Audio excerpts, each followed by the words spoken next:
YouTube channel. இது நாள் வரைக்கும் நாம் ஒரு மொனோட்டனஸாக சில டாபிக்ஸை பேசிகிட்டு இருந்தோம் இல்லையா? இப்போ சில மாறுபாடுகளோட சில ஆளுமைகள்கிட்ட நம்ம கலந்துரையாடல் செய்ய போகிறோம். இன்னைக்கு நம்மக்கிட்ட ஒரு ஆளுமை வந்திருக்காங்க. சமூக மேம்பாட்டு தளத்தில் ரிசர்ச் பண்ணி ஒரு முனைவர் பட்டம் வாங்கி ஜனநாயகத்தின் பல்வேறு அங்கங்களோட அன்றாடும் ஊடாடி கொண்டிருக்கக்கூடிய மிகப்பெரிய ஒரு ஆளுமை முனைவர் தீபமாலா கிருஷ்ணமூர்த்தி அவர்கள். கடந்த 30 ஆண்டுகளாக அவர்கள் பல்வேறு தளங்களில் சமூக மேம்பாட்டு விஷயங்களில் இறங்கி செஞ்சுருக்கிறாங்க. எஸ்பெஷலி ஜனநாயகம் சம்பந்தமாகவும் சமூக மேம்பாடு சம்பந்தமாகவும் மார்ஜினலைஸ்ட் சொசைட்டிக்கு நல்ல விஷயங்களை செய்கின்ற பல விஷயங்களை செஞ்சுக்கிட்டு இருக்காங்க. ஆயிரக்கணக்கான நிகழ்ச்சிகள் நடத்தியிருக்கிறாங்க. அப்படிப்பட்ட மிகப்பெரிய ஆளுமை நம்மக்கிட்ட இன்னைக்கு பேச வந்திருக்கிற தலைப்பு ஜனநாயகம் அப்படிங்கிறது என்ன. இந்த தகவலை குறித்து நாம் இன்னைக்கு அளவலாக போகிற மிகப்பெரிய ஆளுமை மேடம் தீபமாலா அவர்கள். Welcome to the YouTube channel Deepamala madam. வணக்கம் மாரா. இப்போ ஜனநாயகம் குறித்து மிகப்பெரிய விஷயங்களை நீங்கள் ஆராய்ச்சி பண்ணியிருக்கிறீங்க. அந்த ஆராய்ச்சியிலிருந்து கிடைத்த விளைவுகள், அதிலிருந்து உங்களுடைய கருத்து என்னங்கிறத நம்ம நேயர்களோட பகிர்ந்துக்கலாமா? உங்களுக்கு என்னோட நன்றியை தெரிவிச்சுக்கிறேன். ஏன்னா இது ஒரு இம்பார்ட்டண்ட்டான டாபிக். ஜனநாயகம் மக்களாட்சி அப்படின்றது ஒருவரோட வாழ்க்கையிலையும் ஒரு பின்னி பிணைந்த ஒரு வார்த்தை அப்படின்னு தான் நான் சொல்லுவேன். அது ஒரு மிகப்பெரிய தத்துவம். அதை உங்கள் யூடியூப் சேனலில் நம்ம எடுத்துகிட்டு போகணுன்னு நீங்கள் முடிவு பண்ணதுக்கு என்னோட நன்றியை தெரிவிச்சுக்கிறேன். அது ஒரு மிகப்பெரிய விஷயம். ஏன்னா இன்னைக்கு பார்த்தீங்கன்னா நம்ம ஜனநாயகம் அப்படின்றது, நம்ம அந்த டெமோக்ரஸி அல்லது மக்களாட்சி அப்படின்னு நம்ம சொல்லக்கூடிய பல விஷயங்கள் மக்கள்கிட்டருந்து கொஞ்சம் அந்நியப்பட்டு இருக்கிறதா தான் நான் நினைக்கிறேன். ஏன்னா அது மக்களோட பின்னி பிணைந்த ஒரு வாழ்க்கை முறை இருந்திருந்தது அப்படின்னு சொன்னால் இது வேறு லெவலில் நம்ம மக்களும் சரி நாடும் சரி இருந்திருக்கோம் அப்படின்றது தான் என்னோட ஒரு தாழ்மையான கருத்து. இதில் நம்ம பார்க்கும்போது இன்னைக்கு ஜனநாயகம் அப்படின்னு நம்ம பார்க்குறதே, நம்ம ஈவன் நீங்கள் எலைட்டு க்ரௌடாக இருந்தாலும் சரி, இல்லைன்னா நீங்கள் ஒரு கிராமத்தில் வசிக்கக்கூடிய ஒரு குடிமகனாக இருந்தாலும் சரி, நம்ம எதை பார்க்குறோம் அப்படின்னு சொன்னால் எலெக்ஷனை மட்டும்தான், அதாவது தேர்தலை மட்டும்தான் நம்ம இன்னைக்கு ஜனநாயகமாக பார்க்குறோம். அதை நம்ம கொண்டாடுறோம். அதை தேர்தல் திருவிழா அப்படின்னு சொல்லி நம்ம கொண்டாடுறோம். அதில் எந்த தப்பும் கிடையாது. ஆனால் என்ன ஒரு வருத்தமான விஷயம் அப்படின்னு சொன்னால், அந்த தேர்தல் திருவிழாவோடு நம்ம ஜனநாயகத்தை முடிச்சிடுறோம், இல்லை மக்களாட்சியை முடிச்சிடுறோம். அதுக்கப்புறம் அந்த தேர்தல் திருவிழாவில் எப்படி நம்ம ஒருத்தரும் சென்று, இல்லை நீங்கள் இந்த தேர்தல் திருவிழாவில் நீங்கள் எல்லோரும் உங்களுடைய ஜனநாயக உரிமையை, உங்களுடைய வாக்குரிமையை அளிக்க வேண்டும் சொல்லி நம்மளை கூப்பிட்டு நம்ம போய் பங்கெடுத்து அவ்வளவு ரொம்ப ஒரு இன்ட்ரெஸ்டோடு எல்லா விஷயங்களும் பண்ணுற நாம அன்னைக்கு மட்டும்தான் நம்ம சிட்டிசனாக இருக்கோம். அன்னைக்கு மட்டும்தான் நம்மளை குடிமகனாக இந்த சிஸ்டம் நம்மளை உணர வைக்குது. அதுக்கப்புறம் அதுக்கு அடுத்த நாள்லேருந்து நம்ம யாராக இருக்கோம், அப்போ அதுக்கப்புறமா நம்ம எங்கே நிற்கிறோம் இந்த ஜனநாயகத்தில் அப்படின்னு பார்த்தோம்னா, நிறைய இடங்களில் பார்த்தீங்கன்னா ஆல்மோஸ்ட் நம்ம அந்த சிட்டிசன்ஷிப் அப்படின்றதே ஒரு லாஸ்டான மாதிரி தான். அதாவது தொலைந்து போன குடிமக்கள் அப்படின்னு சொல்லுவோம் இல்லையா, அந்த மாதிரியான ஒரு நிலைமையில தான் இருக்குது. ஸோ அதனால தான் நம்ம இந்த ஜனநாயகம், இந்த டெமோக்ரஸி, மக்களாட்சி அப்படின்ற சொல்லிலிருந்தே நம்ம ரொம்ப ஒரு தனிமைப்படுத்தப்பட்டு நிற்கிறோம் அப்படின்னு சொல்லி நான் நினைக்கிறேன். இதில் முக்கியமான ஒரு விஷயத்த நம்ம பார்க்கணும். ஏன் நம்ம அந்த தேர்தல் சமயத்தில் மட்டும் எல்லோருமே அவ்வளோ இன்ட்ரெஸ்டாக, அரசாங்கங்களாக இருக்கட்டும், மக்களாக இருக்கட்டும், இல்லை மற்ற ஆர்கனைசேஷனாக இருக்கட்டும், எல்லாருமே அந்த தேர்தல் அப்படின்னு சொன்னால் ரொம்ப ஒரு விழிப்புணர்வோடு ரொம்ப கவனமாக, அதுவும் இப்போல்லாம் பார்த்தீங்கன்னா யார் கேண்டிடேட்டு, என்ன பார்ட்டி, இந்த மாதிரிலாம் ரொம்ப பல இதில் நம்ம இன்வால்வ் ஆகிக்கிறோம்.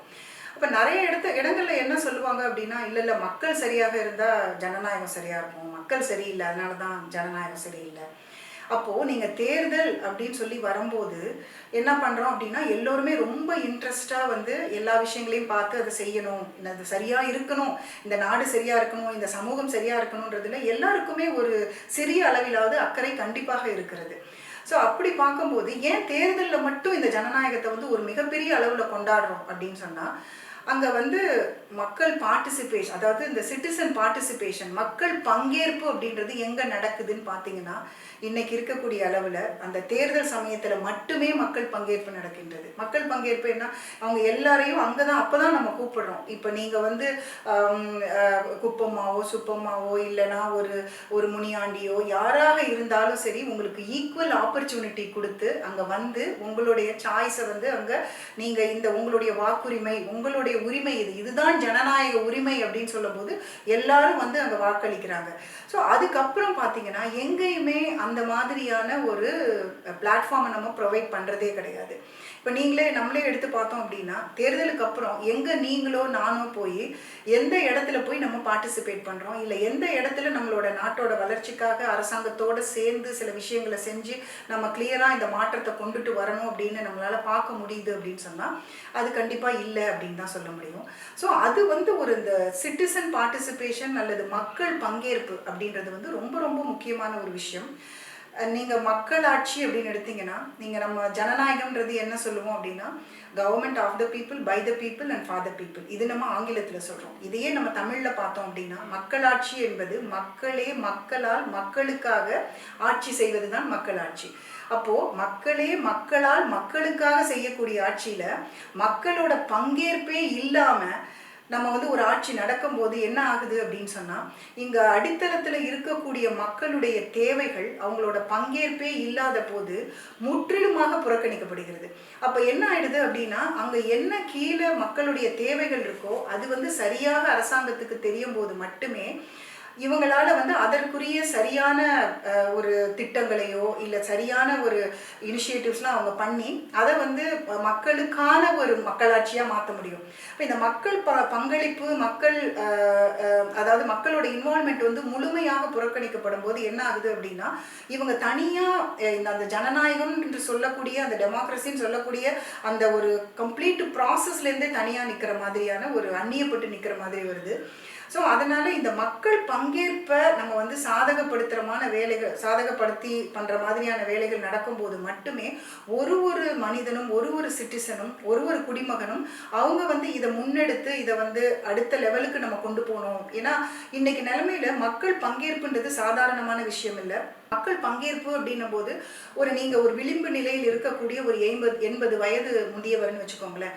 நீங்கள் ஒரு பஞ்சாயத்து ஆஃபீஸில் அவரை கூப்பிட்டு இல்லை அவருக்கான விஷயங்கள் வந்து அங்கே வந்து டிஸ்கஸ் பண்ணப்படும் போது அப்போ என்ன ஆகுது அப்படின்னா, அவர் போய் தன்னோட விஷயங்களை பற்றி பேசுகிறதுக்கும் அந்த அரசு திட்டங்களை பற்றி பல விஷயங்கள் பற்றி சொல்கிறதுக்கும் இல்லை வந்து அந்த மாதிரியான பங்கேற்பு நடக்கும்போது என்ன ஆகுது அப்படின்னா, அந்த எம்பவர்மெண்ட்டு ஆட்டோமேட்டிக்காக நடக்குது. இப்போ என்ன ஆகுதுன்னா, இவங்களுடைய குரலை கேட்பதற்கே ஒரு சரியான பிளாட்ஃபார்மோ இல்லை சரியான ஒரு இடமோ இல்லாத போது அவங்க வந்து முற்றிலுமாக புறக்கணிக்கப்பட்டு ஒரு தனியாக இருக்கிற மாதிரியான ஒரு சூழ்நிலை வந்து வருது.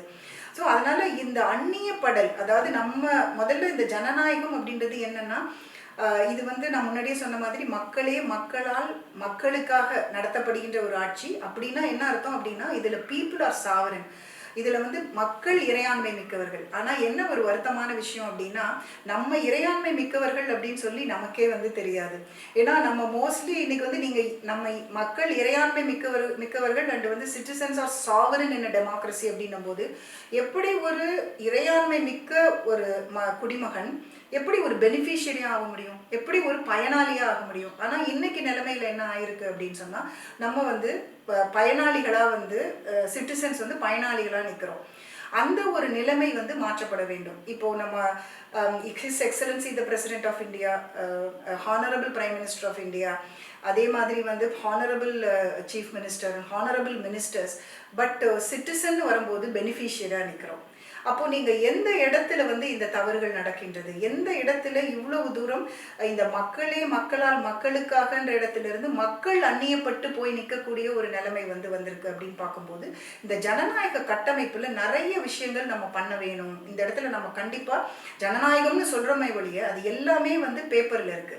அந்த பேப்பர்ல இருக்கிறத நம்ம எப்படி வந்து கிளியரா நம்ம ஒரு பிராக்டிஸ்ல கொண்டுட்டு வரும்போது மட்டுமே இது வந்து ஒரு மிகப்பெரிய அளவுல சாத்தியம்னு சொல்லிட்டு நான் நினைக்கிறேன்.